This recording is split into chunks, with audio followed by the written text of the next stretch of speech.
आपकी और मेरी लाइफ में एक चीज बिल्कुल सेम है, एकदम डिट्टो। अब वो ये कि हम सबकी लाइफ में कोई ना कोई ऐसा बड़ा बुजुर्ग जरूर है जो अक्सर फिलोसॉफिकल होकर हमसे ये कहता है कि बेटा क्या कहे, आजकल जमाना ऐसा आ गया है कि इंसान या तो किसी चीज के पीछे भाग रहा है या तो फिर किसी चीज से पीछा छुड़ाकर भाग रहा है या फिर कोई किसी को धक्का मारे जा रहा है ना। अगर मैं आपसे ये कहूं कि ये सारे एलिमेंट शामिल है इंडिया के कमाल के इंडिजिनस स्पोर्ट में, तो you will ask me how? अरे I will tell you how। मैं हूं Manish Batavia and you watching the fit India एक भारत शेष भारत शो। और आज बात एक ऐसे स्पोर्ट की जिसमें टेस्ट होती है खिलाड़ी की फ्लेक्सिबिलिटी, एजिलिटी, अलर्टनेस, स्पीड और स्टैमिना की। और इस इंडिजिनस स्पोर्ट ऑफ इंडिया का नाम है खो खो। खो खो इंडिया में खेले जाने वाले मोस्ट पॉपुलर इंडिजिनस स्पोर्ट्स में से एक है। क्या आप जानते हैं आज दुनिया के कई लोकप्रिय खेल कभी कुछ एक क्षेत्रों तक ही सीमित हुआ करते थे और इसमें हमारा देश भी कोई एक्सेप्शन नहीं है। हमारे देश में भी कई स्वदेशी खेलों ने जन्म लिया है जो मुख्य रूप से देश में अलग अलग एरियाज में खेले जाते हैं। और ऐसा ही एक मजेदार गेम है खो खो।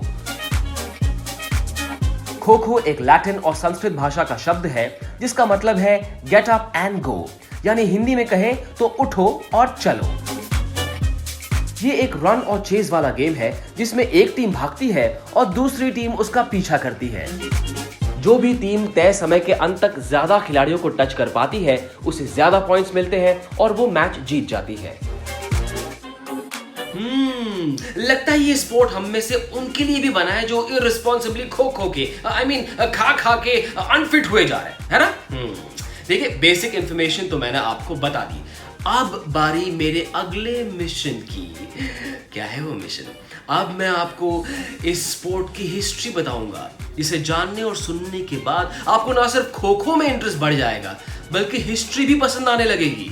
या बिलीव मी। क्या हुआ, यकीन नहीं हो रहा है? तो ध्यान से सुनो।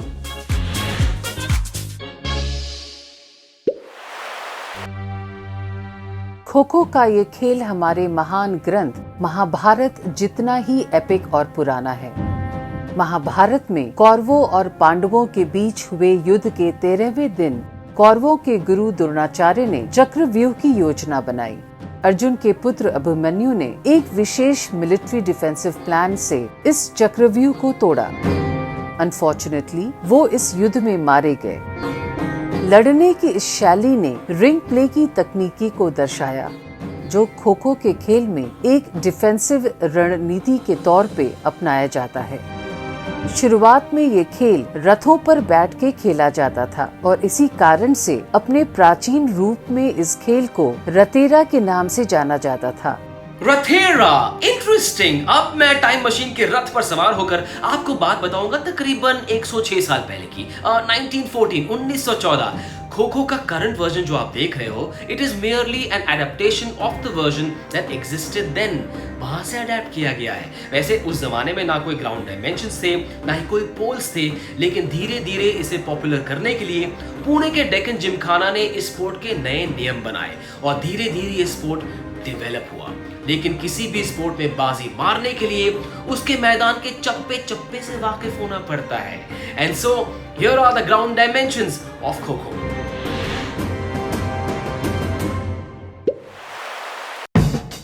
खो खो का खेल इंडोर या आउटडोर कहीं भी खेला जा सकता है और इसका मैदान रेक्टेंगुलर शेप का होता है।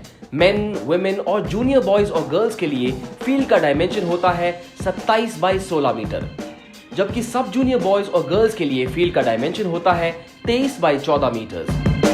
सेंटर लाइन के दोनों एंड्स पर स्ट्रॉन्ग वुडन या फाइबर मटेरियल का पोल होता है जिसकी हाइट 120 से 125 सेंटीमीटर की होती है और डायमीटर 9 से 10 सेंटीमीटर का।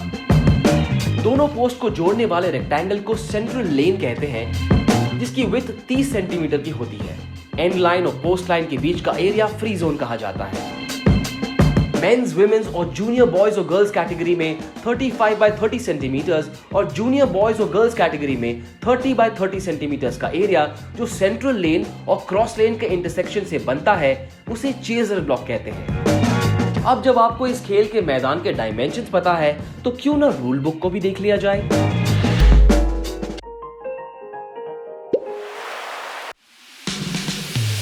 कई और खेलों की तरह ये खेल भी टॉस से शुरू होता है। मैच स्टार्ट होने से पहले रेफरी की मदद से दोनों कैप्टन्स के बीच टॉस होता है और टॉस जीतने वाली टीम डिफेंड या चेज करने का फैसला करती है। चेजिंग टीम के मेंबर्स फील्ड के बीचों बीच एक रो में बैठे होते हैं। चेजिंग टीम के बैठे हुए प्लेयर्स में से हर अल्टरनेट प्लेयर ऑपोजिट डायरेक्शन को फेस करता हुआ बैठता है और दूसरी टीम अपने 3 प्लेयर्स को फील्ड पर भेजती है। बैठी हुई टीम को अपने ओपोनेंट्स को टच करना होता है। 9 मिनट की इनिंग्स के बाद पोजीशंस चेंज होती है और रन करने वाली टीम चेस करती है और जाहिर बात है कि चेस करने वाली टीम रनर बनती है। चेस करने वाली टीम के प्लेयर एक ही दिशा में भाग सकते हैं और इसीलिए उनका काम होता है रनर के सबसे करीब वाले सिटर को खो देकर उसे रनर को टच करने का मौका देना। एक चेजर चेजिंग करते हुए अपने टीममेट्स को मैक्सिमम पासेस यानी खो दे सकता है। 9 मिनटों की 4 इनिंग्स के बाद जिस टीम ने तय समय में अपने चेजिंग के दौरान ज्यादा प्लेयर्स को टच किया हो वो टीम मैच को जीत जाती है। फन फैक्ट, 1936 में ओलंपिक्स खेलों के दौरान पुणे की एक टीम के द्वारा खो-खो का खेल पहली बार बर्लिन में प्रस्तुत किया गया था। इस खेल में भारत की पहली नेशनल चैंपियनशिप आंध्र प्रदेश के विजयवाड़ा में 1960 में खेली गई थी। खो-खो की हिस्ट्री बता दी, खो-खो खेलते कैसे ये बता दिया, लेकिन यार is there a secret to winning in this sport? ये तो बताओ कि जीतते कैसे हैं? हाँ, है कोई सीक्रेट? है, किसी को बताना नहीं। Between me and you, here is the secret of becoming a very very good kho kho player.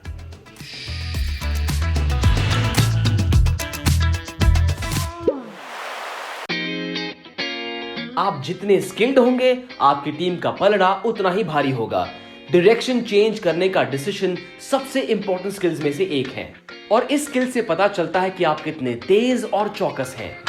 Chaser का एकदम चुस्त होना जरूरी है और उसमें तेजी से भागने की काबिलियत भी होनी चाहिए। ये सिर्फ एक रिले नहीं है, इसमें single chain running, zigzag running और स्ट्रेट रनिंग शामिल होती है। डिफेंडर्स में 3 चीजें होना बेहद जरूरी है: स्पीड, फ्लेक्सिबिलिटी और रिफ्लेक्सेस। गेम को एक्टिव रखने के लिए डायरेक्शन चेंज करते समय डिफेंडर्स के रिफ्लेक्सेस उन्हें काफी काम आते हैं। चेजर्स डिफेंडर्स के ओपोनेंट होते हैं और उनका काम होता है डिफेंडर को छूना। चेजर्स को हर वक्त डिफेंडर के ऊपर कड़ी नजर रखनी होती है। ये अपने साथी टीममेट को एक परफेक्ट खो देने में सहायता करते हैं ताकि डिफेंडर को छू के पॉइंट हासिल किया जा सके।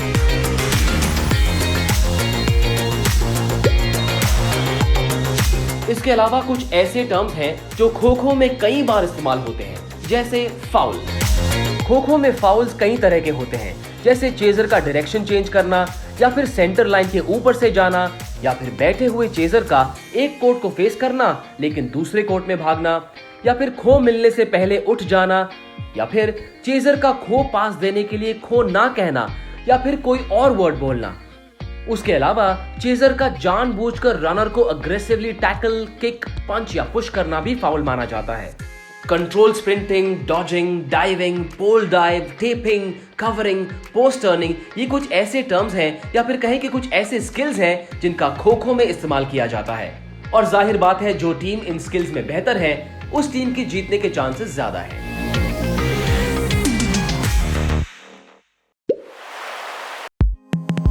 आज kho kho federation of India, international kho kho federation और एशियन खो-खो फेडरेशन के साथ मिलकर इस गेम को पूरी दुनिया में डेवलप करने की कोशिश कर रहा है।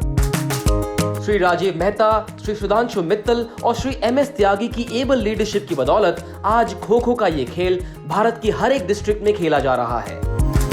भारत का ये ट्रेडिशनल खेल आज 25 से भी ज्यादा देशों में काफी पॉपुलर हो चुका है। खो-खो के कुछ रीसेंट माइलस्टोन्स की बात करें तो दिसंबर 2019 में इंडिया की वुमेन्स और मेंस दोनों ही टीमों ने काठमांडू में खेले गए 13 साउथ एशियन गेम्स में गोल्ड मेडल हासिल किया। सितंबर 2018 में लंदन में फर्स्ट इंटरनेशनल खो-खो चैंपियनशिप्स का आयोजन इंटरनेशनल खो-खो फेडरेशन ने किया। 2018 में ही जकार्ता में खेले गए 18th एशियन गेम्स के दौरान ओलंपिक काउंसिल ऑफ एशिया की कमेटी मीटिंग में भी खो-खो को रिकॉग्निशन मिली। जबकि 2020 की शुरुआत में न्यू दिल्ली में पहली बार इंटरनेशनल कोचिंग कैंप ऑर्गेनाइज किया गया जिसमें 16 देशों के 65 से भी ज्यादा प्लेयर्स ने हिस्सा लिया।